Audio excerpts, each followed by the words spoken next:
ওয়ালাইকুম সম্মানিত ভিউয়ার্স, আজকে আমাদের রান্না কাজ চলছে। সীতারণ ভাই কার বাড়ি একটু কয়ে দিন।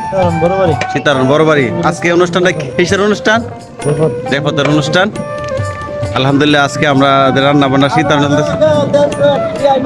হ্যাঁ, আপনার নাম কি? ইয়ামিন।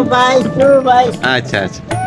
আজকে আমাদের রান্না চলতেছে। দেখতে হলো বুটের ডাউল, এটার মধ্যে হলো গুস্ত, অলরেডি সবজি রান্না শেষ। আর এই মশলাগুলো আইটেম দিয়ে আজকে আমাদের রান্না বান্না চলতেছে।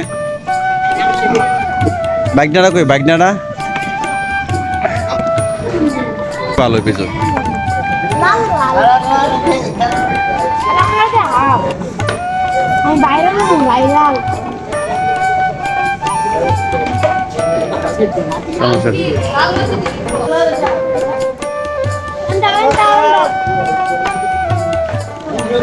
গুস্ত ফালাই দি দম হন্ডে মাসুদ ইয়া